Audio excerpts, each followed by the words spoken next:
আচ্ছা মা, আমি তো আর 2 বছর পর কলেজ যাব, তাই না? আগে তো মাধ্যমিকটা পাশ কর, তারপর তো কলেজ যাবি। ধুর, তুমি এরকম বলো না তো। আচ্ছা, আমাকে কলেজে কত বছর পড়তে হবে? 3 বছর, এখন তো আবার শুনছি যে 4 বছর করে দেবে। এত বছর কেন? আমি যদি বলি 2 বছর পড়বো, হবে না? বোকা বোকা কথা বলিস না, সবকিছু তো একটা নির্দিষ্ট নিয়ম আছে নাকি?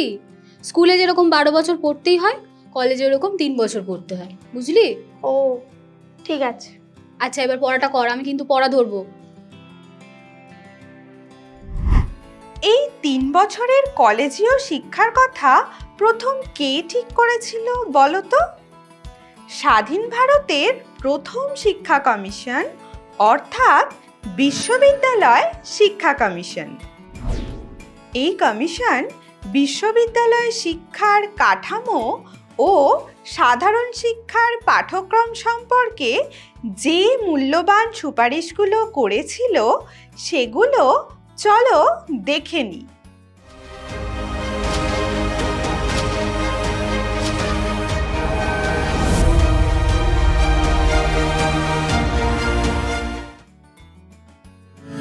বিশ্ববিদ্যালয় শিক্ষার কাঠামো সম্পর্কে বলতে গিয়ে কমিশন বলে, বিশ্ববিদ্যালয় বা কলেজে ভর্তি হবার আগে শিক্ষার্থীদের অবশ্যই 12 বছরের বিদ্যালয় বা ইন্টারমিডিয়েট কলেজে শিক্ষা গ্রহণ করতে হবে। এরপর কলেজে 2 ধরনের কোর্স থাকবে, পাস কোর্স আর অনার্স কোর্স।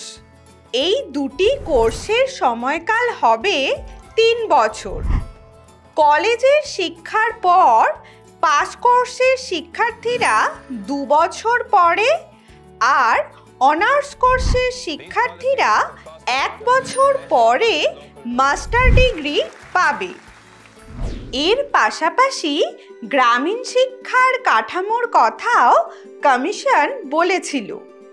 এক্ষেত্রে কমিশন বলে, শিক্ষার্থীরা প্রথমে 7 বা 8 বছরের নিম্ন বুনিয়াদী বা প্রাথমিক শিক্ষা গ্রহণ করবে। এরপর প্রাথমিক শিক্ষা শেষ করে 3 বা 4 বছরের উচ্চ বুনিয়াদী বা মাধ্যমিক শিক্ষা গ্রহণ করবে। তারপর 3 বছরের গ্রামীণ কলেজীয় শিক্ষা শেষ করে তবেই বিশ্ববিদ্যালয়ে প্রবেশ করে 2 বছরের বিশ্ববিদ্যালয় শিক্ষা গ্রহণ করতে পারবে। সাধারণ শিক্ষা অর্থাৎ কলা ও বিজ্ঞান বিভাগের পাঠ্যক্রম কিরকম হবে সে সম্পর্কেও কমিশন বলেছিল, পাঠ্যক্রম হবে কর্মকেন্দ্রিক ও উৎপাদনমুখী, অর্থাৎ শিক্ষার্থীরা হাতে কলমে কাজ করে বিষয়গুলো শিখবে আর বিভিন্ন ধরনের উৎপাদনমুখী কাজ করবে। পাঠ্যক্রমের মধ্যে তত্ত্বগত বিষয়ের পাশাপাশি ব্যবহারিক বিষয়ও থাকবে আর এই 2 ধরনের বিষয়ের মধ্যে একটা সমন্বয় থাকবে। শিক্ষার্থীরা যাতে নিজের পছন্দমতো বিষয় নিয়ে পড়াশোনা করতে পারে তার জন্য উপযুক্ত পাঠ্যক্রম রচনা করতে হবে। কমিশন আরও বলে যে পাঠ্যক্রম এমনভাবে রচনা করতে হবে যাতে শিক্ষার্থীরা বিভিন্ন বিষয়ের মধ্যে সম্পর্ক খুঁজে পায় এবং তাদের মধ্যে বিষয়গুলির প্রতি একটি সমন্বয়ী দৃষ্টিভঙ্গি তৈরি হয়।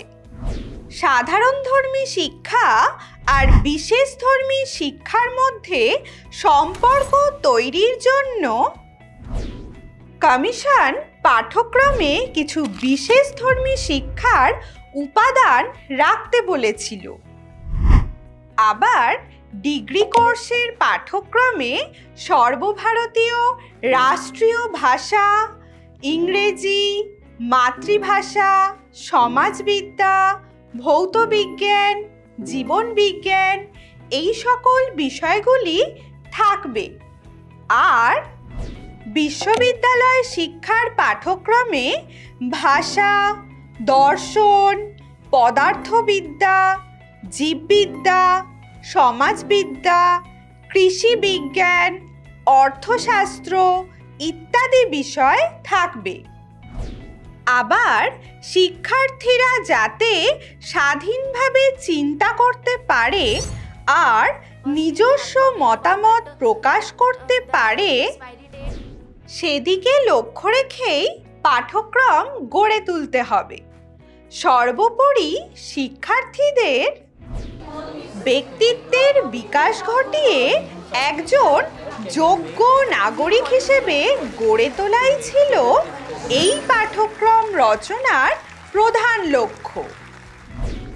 এই যে বিশ্ববিদ্যালয় শিক্ষার কাঠামো আর পাঠ্যক্রম সম্পর্কে রাধাকৃষ্ণন কমিশনের সুপারিশগুলি তোমরা জানলে, পরবর্তীকালে এগুলির উপর ভিত্তি করেই বিভিন্ন সময় বিভিন্ন কমিশন বিশ্ববিদ্যালয় ও কলেজের কাঠামো ও পাঠ্যক্রম সম্পর্কে বিভিন্ন সুপারিশ করেছে।